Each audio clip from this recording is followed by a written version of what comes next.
Hi, I'm Margaret from Your Guide, and today I'm going to cover something really important since we spend so much of our life doing it, and that's sleeping and sleeping position. And I want to thank one of our followers for sending an email asking specifically to comment on sleeping postures.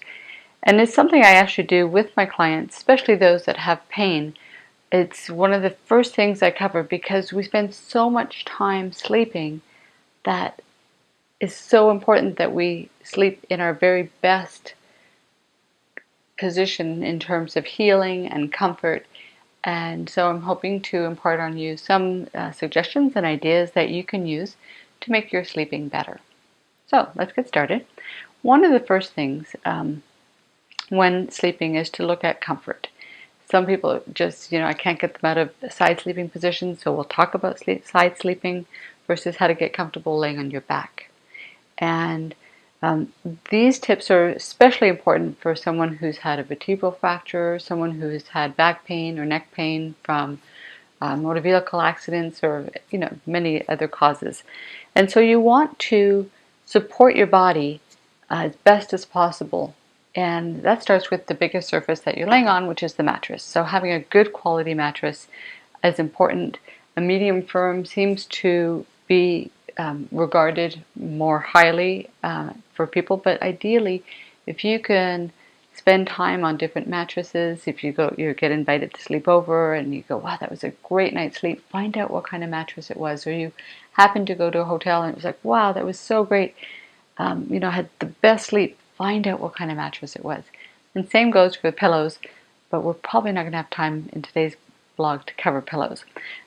So once the mattress is covered, the next thing we want to do is support the space, and I'm going to cover this one because it's equally as important whether you're a side sleeper or a back sleeper, but to support the space where the rib cage ends and the pelvis starts.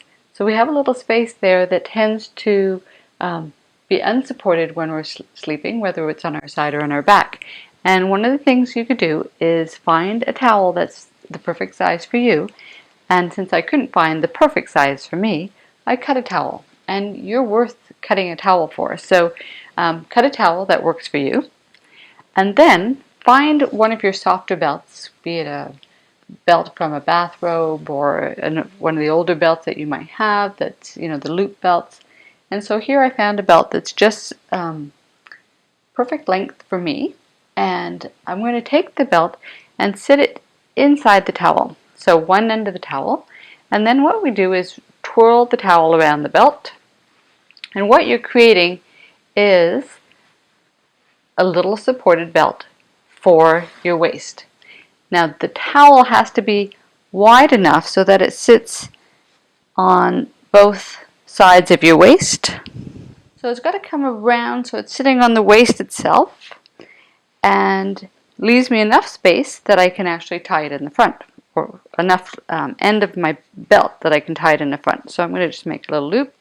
And so now whether I'm laying on my side or on my back, I'm going to have a little bit of support.